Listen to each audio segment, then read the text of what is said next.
Mr. Captain Hook Macmang Cardona.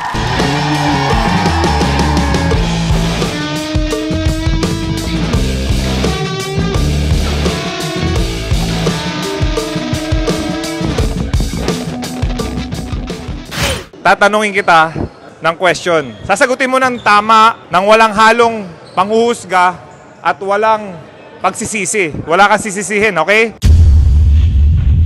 Perspective mo lang. Bakit tayo na 0-4 sa Gilas? Para sa akin, siguro yung chemistry. Although hindi naman talaga kasalanan ni Coach Chot, di ba? Minsan inis ako kay Coach Chot dahil sa pag-trade niya sa akin sa Token Text nung nag-champion kami. Medyo nainis ako sa kanya nun. Pero hindi naman kasalanan talaga ni Coach Chot kasi preparation talaga yung pinaka-importante sa lahat.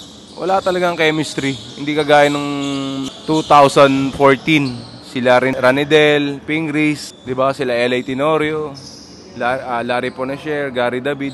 Yan, may mga chemistry talagang mga Pinoy. Sobrang importante talaga ng chemistry. Siguro yung shooter na big man. Yung hinahanap natin is na si Ranidel de Ocampo. O stretch Porsche. Alam mo yun na yung mga dagger niya na 3 points against Korea nun. Ibang klase yun pare. Masyadong naging centered yung basketball kay Jordan. Napansin ko medyo yung parang pag nahawak niya yung bola, yung mga teammates siya hindi na gumagalaw. Parang na-starstruck din sila. Baka. Pero ako rin naman, gusto ko na naman din maging teammate. NBA yun eh. Kasi Justin talaga, yung puso niya, pusong Pinoy na. Paano siya makisama sa mga kapwa niya, mga Pilipino. Mabait sobra. Kahit hindi ko nakalaro si Justin pa, pero narinig ko. Sobrang bait ni Justin, marunong makisama sa mga teammates. Magpapakamatay para sa mga Pilipinos.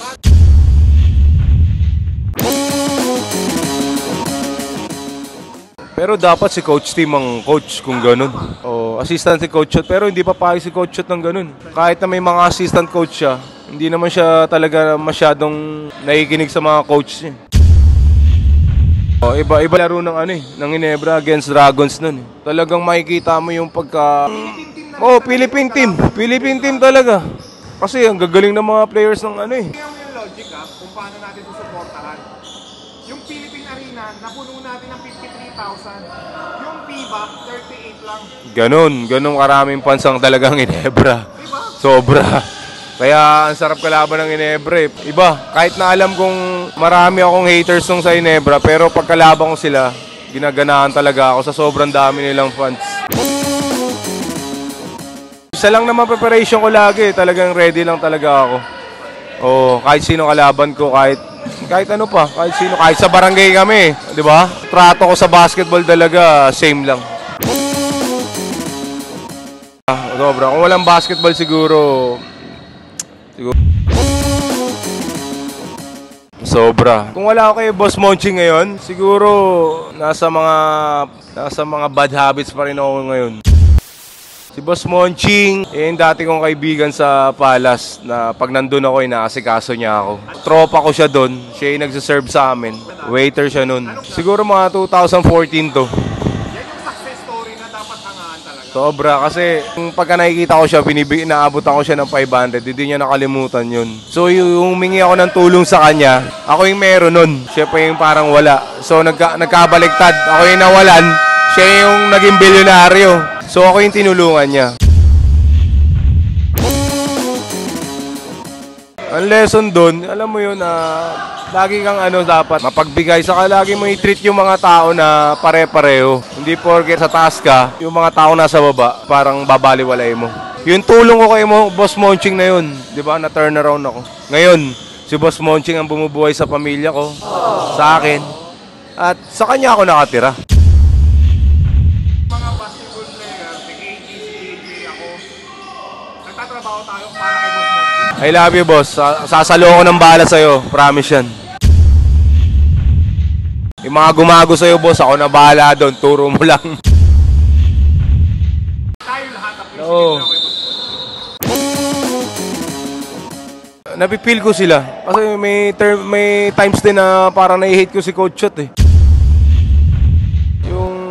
Yung coaching style niya, parang iba na. Yung coaching style niya nung 2009, yung kami, nag-champion kami sa Token Text. Yun na yung ano niya hanggang ngayon, dribble drive. Meron namang sistema, pero ngayon check na yun, hindi na tayo iso ball ngayon eh.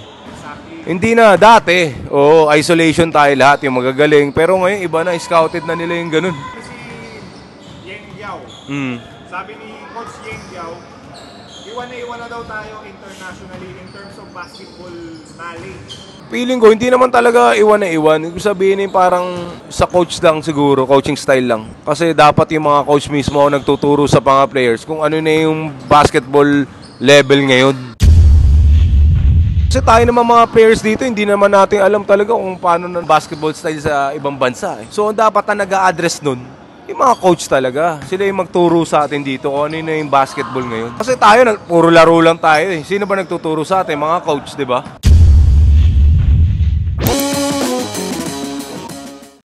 Dapat si Coach Tim. Para sa akin, Team Cone.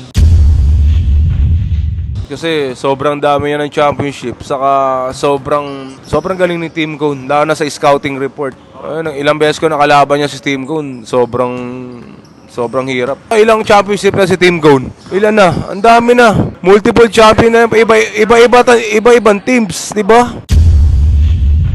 Doon kaya deserving talaga si Coach Tim. Si Coach Tim kahit puti yan, ang puso niyang Pinoy na. Kagaya ni Justin. Guys, sana supportahan niyo yung channel ko. Ano ba yun? Captain Hook.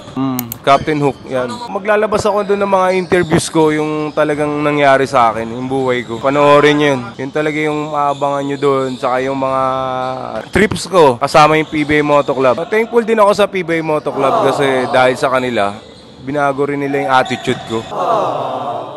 Kasi hindi na ako pwedeng gumawa ng mga issues kasi nakadikit yung pangalan ng Moto Club sa likod ko eh. Parang nasa PBA ako, pero nawala ako sa basketball. Yun, medyo napariwara talaga ako noon. Hindi ako nag-iisip sa mga actions ko kasi parang feeling ko trader ako ng mga dapat tao na hindi ako trader. Thank you sa insight mo. Ha? Thank you sa welcome.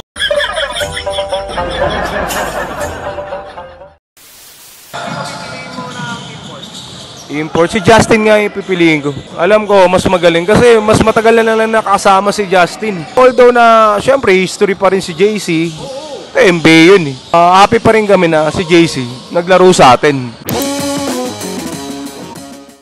God bless sa inyo. Huwag kayo susuko sa buhay, ha? Ako, marami na akong pinagdaanan pero hindi ako sumuko. Dahil nandiyan yung mga kaibigan ko, PBA Moto Club, Victoria Boys, family ko sa Mandaluyong, sa Canada. Boss Monching, of course, yan ang pinakamahal kong boss sa lahat. Amazing! Thank you.